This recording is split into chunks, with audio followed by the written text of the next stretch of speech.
do a lot of ekphrastic poetry, so I show you the picture. This was illustration by Stephanie Law, and it's just showing kind of a gloomy November day, what we're in the midst of here. I think she did a wonderful job of, I think it's a wonderful illustration. But I call it November Is. November is the 11th, 12th of weariness. She's the mark of exasperation wrought by mullishness. November is the obloquy to the summer's elegy. She's a panoptic storm brewing before an epiphany arises, the riptide engulfing all who dare to ford their Rubicon. November has no empathy, mercy, or memory. She's the epitome of disruption in Pandora's box. November is the menopausal bridge between seasons. She can offer an Indian summer or its hellish antithesis, a rash of hail, sleet, or snow wrapped up in a rainbow. November is unpredictable as a tornado spawning, but her days are numbered according to the Julian. Best we can do is hunker down until she times out. Take her punches and blows and bow to the beast. With survival, come December, we'll all feel Herculean.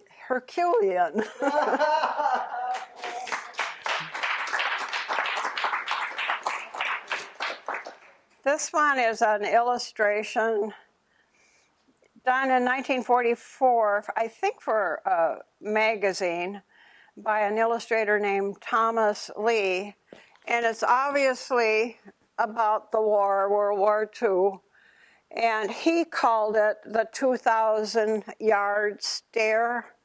And from this, this is not a political statement, but from this I tried to imagine what it would be like to be a man who has gone through hell of war.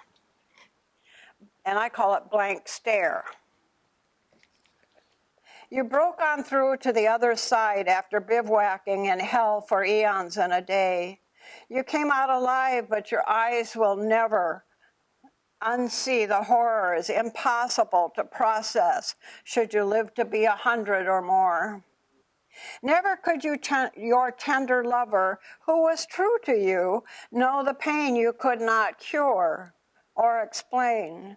Never will your ears stop hearing the conquered but not yet quite dead. I lost my place. Wailing in the moments before they have succumbed. The children you will one day sire could not fathom why you sometimes disappeared behind that blank stare and retreated to your room, door locked against a camouflaged enemy as you fought that war over and over again. Peace accords had no effect. What was done is done.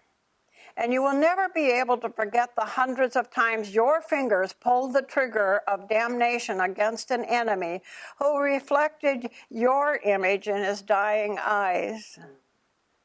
They say you are a man among men, once lauded and saluted. On your good days, you could reciprocate, dutiful soldier that you were. Soldiering days over, you now rue the day they recruited you just because your aim was so goddamn dead on.